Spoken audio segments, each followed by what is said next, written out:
Hello and welcome again to another locked down edition of Lost in Science. We are still locked in science, broadcasting from the comfort of our own homes rather than the studios of 3CR. My name's Stu, and with me on the show, as always, I have Chris. Hello. And Claire. Hello. And Chris, what have you got for us on the show this week? Well, people may have missed it, but the annual Pint of Science event went virtual this year. It was not in pubs as it normally is. It was streamed across the internet. For those who missed it, we are, over the next couple of weeks, going to be catching up with some of the speakers from Pint of Science. And this week's show, I am talking to Kyla Adams, who is a theoretical quantum physicist from the University of Melbourne, and she is talking about some bizarre quantum physics as it relates to really cold superfluid liquids and the strange things that they do. I imagine it would have been a pretty great talk between two quantum physicists. Is that right? Look, it was a bit of fun. Yeah. It was a bit of fun. I think we have talked about superfluids before on the show, but look, it's not my area of expertise. So it was good to speak to someone who knows something that I can ask some in-depth questions. Yeah. Still closer to your area of expertise than either of ours, I have to say there. Yeah, close enough. And, I felt that, like, quantum liquids, for, like, an event called Pint of Science, quantum liquids did seem somehow appropriate. So, doing my bit to keep up with the theme there. Yeah, well, it does link in somewhat. Claire, what have you got for us this week? Well, we are locked in science, and we're locked in on the lands of the Kulin Nation. And it is National Reconciliation Week this week. The theme is In This Together, which is probably more fitting than they were expecting when they probably made that theme a little while ago. I've heard that phrase a lot lately. In This Together, exactly. Yeah. So we have a special recording this week. It is a story of water science and traditional knowledge, and it is brought to us by a Kamilaroi man and water scientist, Bradley Moggridge. So the talk was actually recorded in front of a packed house in Melbourne back in February, so pre-coronavirus days, and was part of a Bush Heritage series. So their series was called Bush Nights, and this is stories from the water. Bradley gives us some insights into his story, and then a whole lot about his research into water science and geomorphology, and some really interesting and evocative pictures emerge from the groundwater and what water underground looks like in sort of northwestern New South Wales. So definitely stay tuned for that one.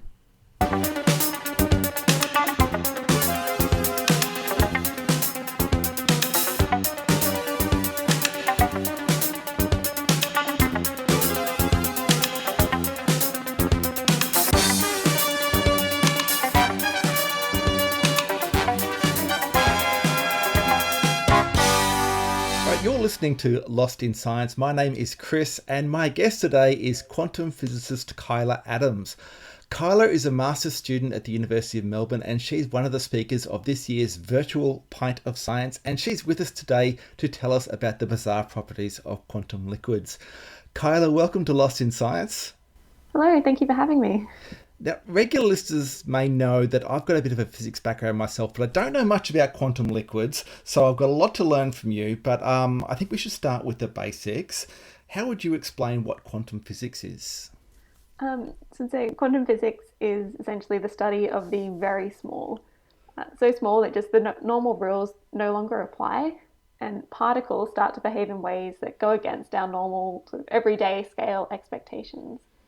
So at the small scale, the particles and atoms can be thought of a probability or a smear rather than just a fixed point. So it's like a little fuzzy ball of probability is now your atom. And because of this fuzziness, weird things can happen, like the quantum tunneling or quantum liquids, which is what I'm looking at. Great. So why do we call it quantum? Yeah, so call them quantum because you can get properties like energy or momentum. They can be quantized, put into these set values. So if that could happen in our everyday world, you could start with a single apple, take a bite, and then suddenly be left with half an apple or none at all. So the apple would then be quantized.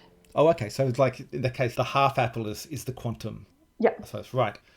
All right. So how do we get that though to quantum liquids? So there's a little bit of a step. So we basically put these atoms, these balls of fuzz, into a super cool refrigerator, I guess, drop them all the way down to very close to zero, which is very hard to do. But then as you cool them down, these individual smears and fuzzes start to overlap. So you can start with these two separate fuzzy balls. Then as you decrease the temperature, their fuzziness starts to overlap more and more until you can't tell them apart and it's just one big fuzz ball. And you start to get this quantum liquid, this single object. I suppose it's quite different to the way we normally think of liquids because like a liquid looks like it's a single uniform mass, I suppose, but we know that it's made up of little tiny atoms bouncing around and bouncing off each other. Yeah. So is what you're doing, it's making it back into that single mass. Is that what's happening there? Yeah, it's pretty much what's happening. So the atoms, they're all still kind of there, but you can't distinguish them anymore. To be like if all your water molecules just overlapped and you just had one blob of water, but it was the one molecule. Okay. It's very weird to try and think about. Well, I guess that's why people like you need to study it. Okay, so how cold are we talking here when you're saying cold? So very close to absolute zero. So a lot of these liquids are formed at nanokelvin temperatures, which is 0.0090 Kelvin, which in Celsius, everyday temperatures, is minus 273. So way below the freezing point of water. Is liquid helium, because that's one of the ones that I've heard about as a weird kind of liquid that you get at really cold temperatures. Does that count as one of these quantum liquids or are you going colder than that? Yeah, so it counts as one of the quantum liquids. So it was one of the first ones that they were actually able to make in a lab. So helium turns into this superfluid at about 2.7 Kelvin. Okay. So again, close to zero, but not quite as close as some of these other ones. Right. And so what are some of the weird properties that you get with quantum liquids? One of the weird properties that I look at is what happens when you rotate them, when you start to spin it. So overall, these quantum fluids can't be rotated. If you try to stir it, like you would stir your coffee, and you get that whirlpool, with these liquids, instead of one whirlpool, you get, well, sorry, to start with, you do get one, but it goes in the opposite direction to what you would expect.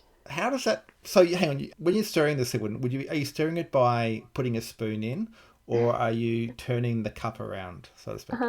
More like turning the cup around. Okay. Yeah. And so Yes, you that's turn the something. cup and then the liquid rotates in the opposite direction. Is that what happens? Yes. In a sense, that is what happens, which is completely counterintuitive. But again, it's one of those weird quantum properties. And the reason it does that is because of a whole bunch of fluid dynamics. So the maths of how the water behave. Well, sorry, a liquid behaves, not quite water. So you look at the velocity of these sort of atoms, and you can figure out this rotational property, and just a lot of hydrodynamics. So that fluid math. So it's a similar kind of, I suppose, maths that describe what happens to a normal liquid, but it just behaves differently under these quantum conditions. Is that right? Yep.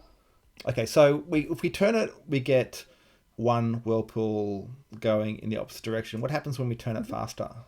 Yeah. So again, something weird happens. So if you stir your coffee faster, that whirlpool will get bigger. But if you stir your quantum liquid, because these whirlpools have to be quantized, instead of getting a bigger one, you just get more of them. So you'll have two whirlpools instead of a big one, or three or four, depending on how much you stir it. That is very strange, but I guess it makes sense from this kind of quantum concept that you were talking about. These things, have they been seen in the laboratory, this kind of weird behavior? Yeah. So they've been able to see these vortices. The first one was less than 30 years ago, I think the first one. The first vortices were found because we weren't able to make these superfluids in the lab until the 90s. So the Nobel Prize in 1996 was awarded for creating this superfluid helium, like we were talking about before earlier. So it's still a fairly new field of physics, especially compared to some of the other fields that are out there. And what are you doing with your particular research on this? So my research is looking at spinning these liquids in, I guess, different containers. So instead of having it just sort of like in a cup, I'm theoretically, so just using a computer, to put these liquids into a ring. And then when you put them in this ring with certain conditions, you can get them to start rotating on their own, we think. So without rotating the container. What, they will just start rotating? Yeah, so you change an external condition. So you can have these superfluids be magnetic, so they interact with the magnetic field. And if you increase that external magnetic field, they could start to rotate. Not because you're making it spin, but just because it's, we say, energetically favorable. So they want to move because that's the laziest spot for them to be in. I mean, this is kind of totally bizarre and counterintuitive. But would this be able to make some sort of motor, or I don't know? I'm just thinking it sounds like a bit like a superconductor, but the whole thing is moving, not just electric charges. And yeah, it is. It is very strange, and I think they might have been able to make the torus of superfluids in a lab, but I don't think they don't last for very long. Okay. It could be, I think, probably less than a second, potentially.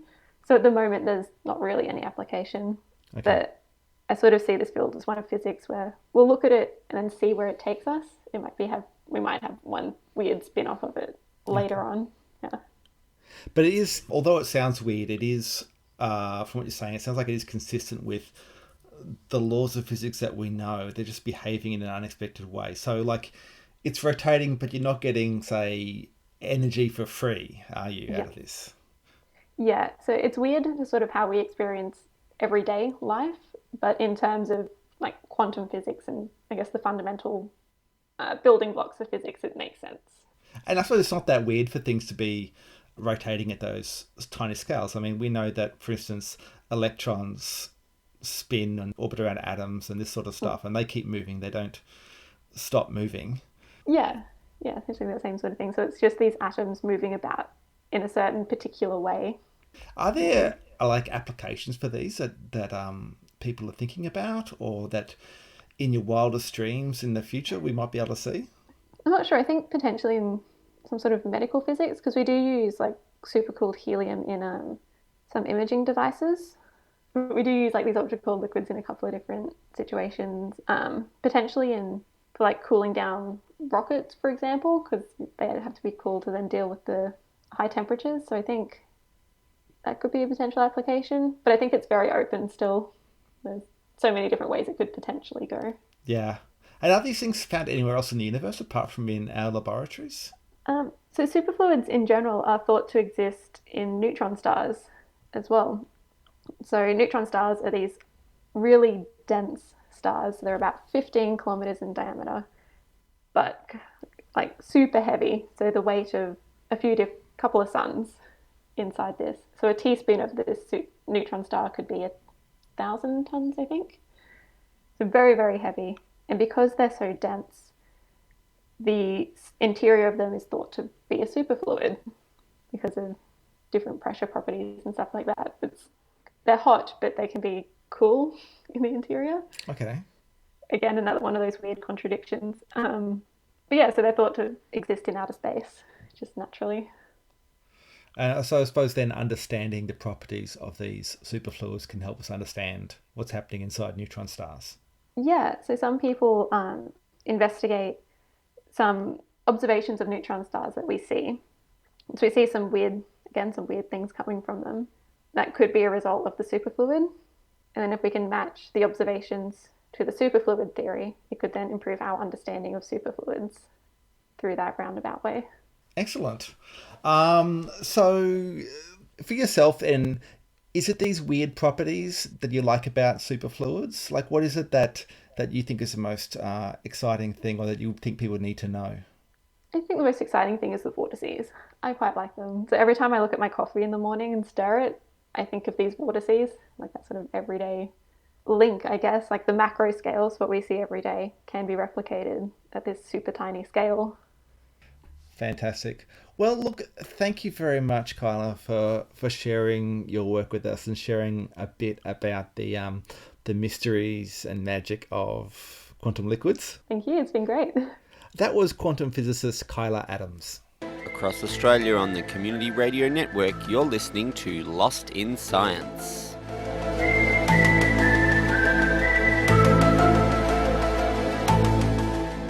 Brad is a Kamilaroi man from northwestern New South Wales. He's an environmental scientist and a hydrogeologist, which is groundwater, I suppose. And he's just about to complete his PhD at the University of Canberra. And Brad's research is looking into how traditional water management practices and science can work together with formalised Western science to help us better manage Australia's water resources. And also how we can create more opportunities for Aboriginal people to be involved in decisions around the control and use of water. Yeah. So Brad, if you want to come onto the stage, that'd be great.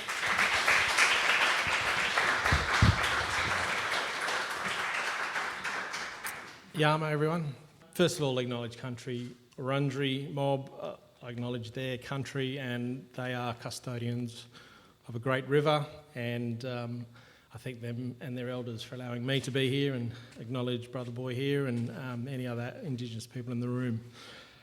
I wasn't really sure I was going to do off-the-cuff stuff tonight, so I suppose thinking about water stories, water is a key part of what I do and why I'm sort of standing here as well. I started my journey early, about 65,000 years ago, when I started engaging with water. In the last 40 years, we'll say, I had a real interest in science. So science was a pathway for me. I was told I'd never be good at science and I shouldn't do it, and I probably shouldn't do maths either. I had to do maths in the garden, we called it. It was basic maths in year 11 and 12. And I actually got into a Bachelor of Science on my own accord and started doing geology. I was Dux of Geology at my school.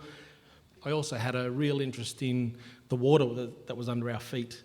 And I really connected with groundwater, to my mobs.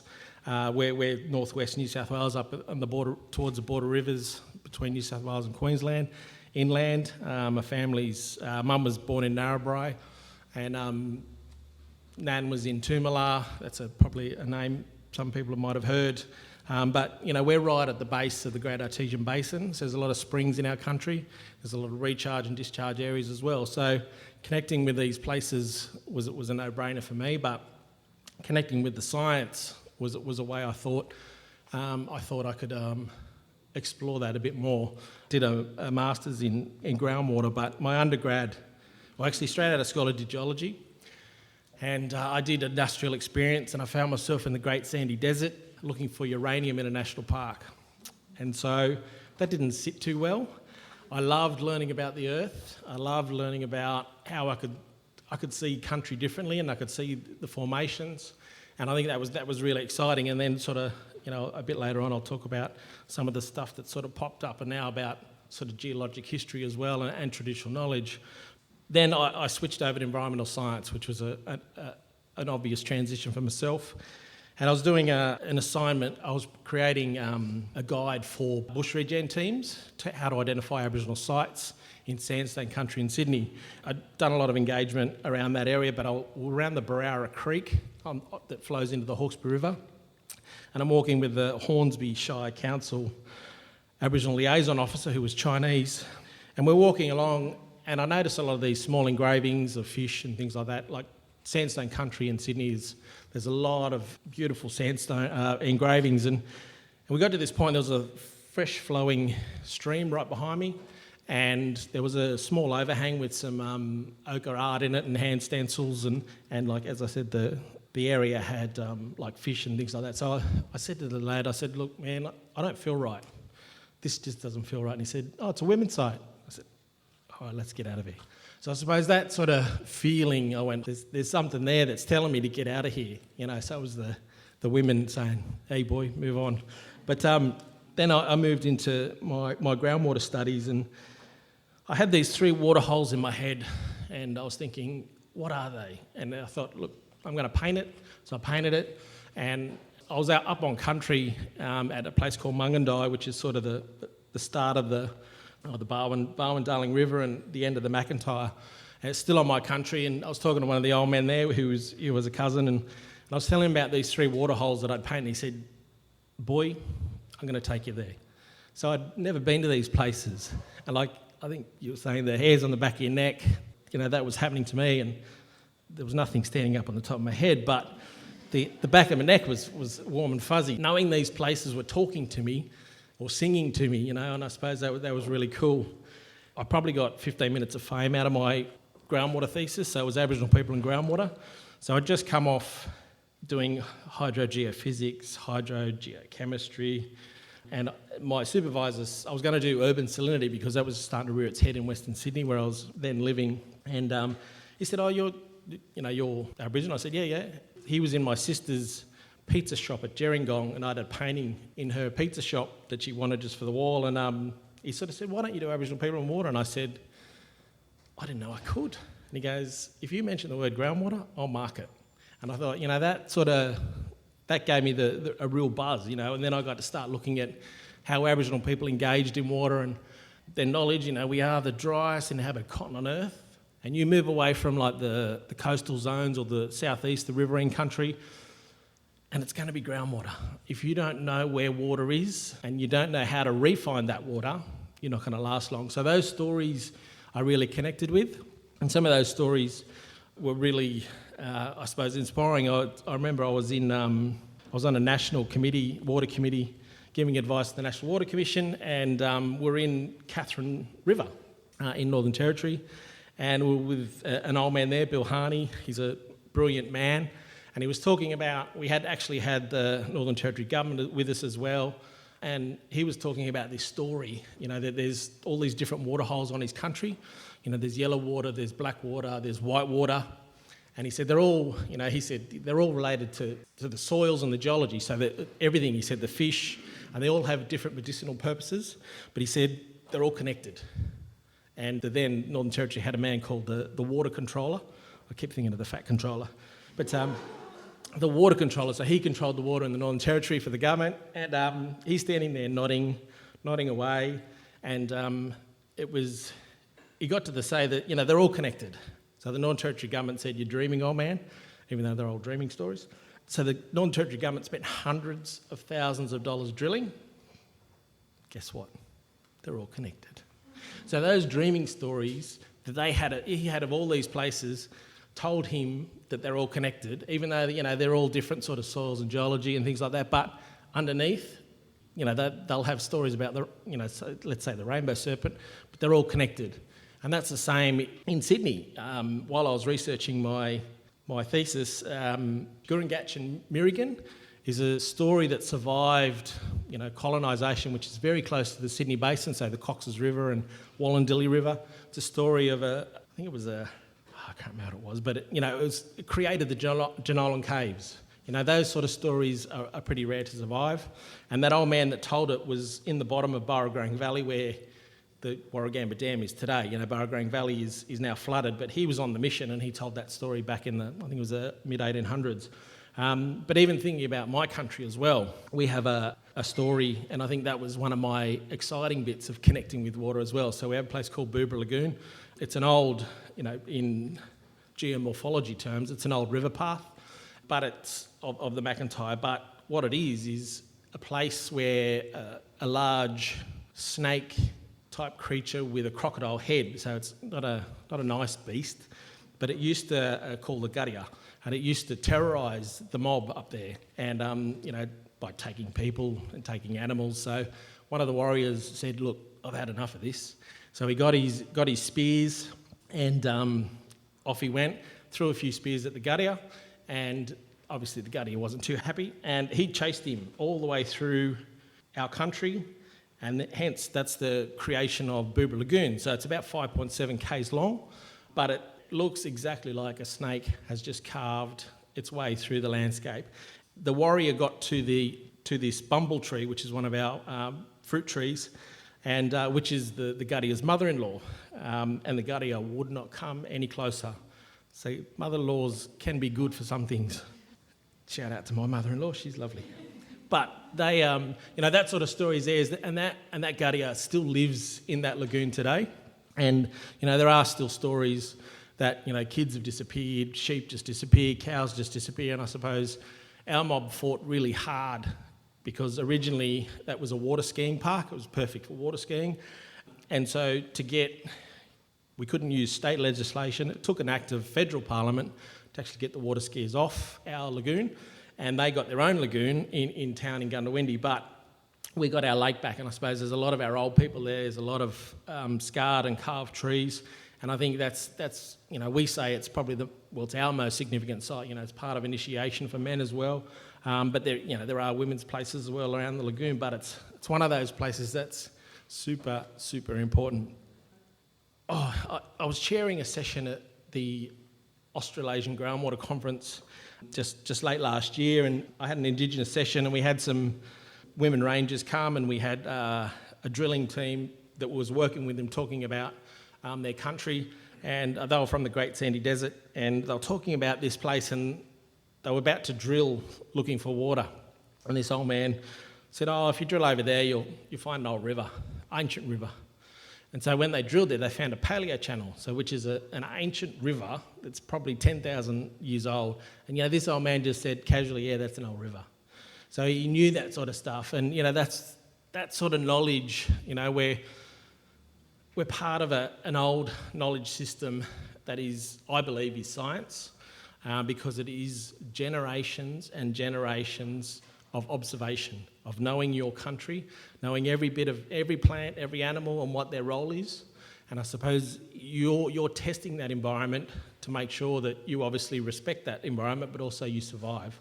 And I think that's the exciting bit about traditional knowledge, is that it can actually add to science. And I think that's what I'm trying to do for water, is that we don't value water the way we should.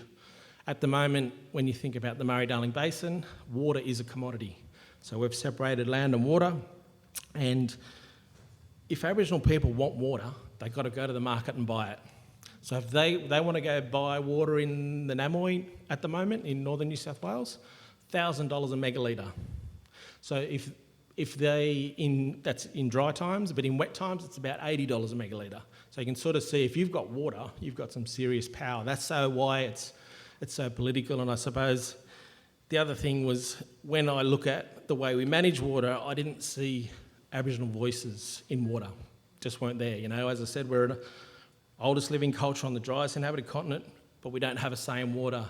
And also I got tired of hearing other people tell our water stories. I wanted to be, take these microphones, for instance, and tell our stories our way. And I think that's the bit that I'm trying to inspire, my kids, but a generation to try and take that opportunity and take hold of those microphones and tell our stories.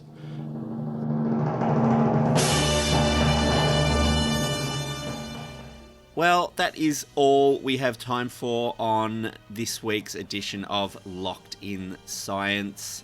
Thank you to Kyla Adams for talking to Chris about the super qualities of superfluids and their quantum weirdness. And thanks also to Bradley Moggridge for sharing his talk with us on water science as well. So lots of fluids going on this week. Locked in Science is usually recorded at the studios of 3CR in Melbourne, but as we are going through our current situation, we are recording remotely from our own homes. If you would like to get in touch with us, you can get in touch with us on Gmail. We are lostinsight@gmail.com. We're also on Twitter and we're on Facebook. And we are broadcast across the country on the Community Radio Network with the financial assistance of the Community Broadcasting Foundation. Thank you for joining us this week, and please do join us again next week when Claire, Chris and Stu get Locked in Science!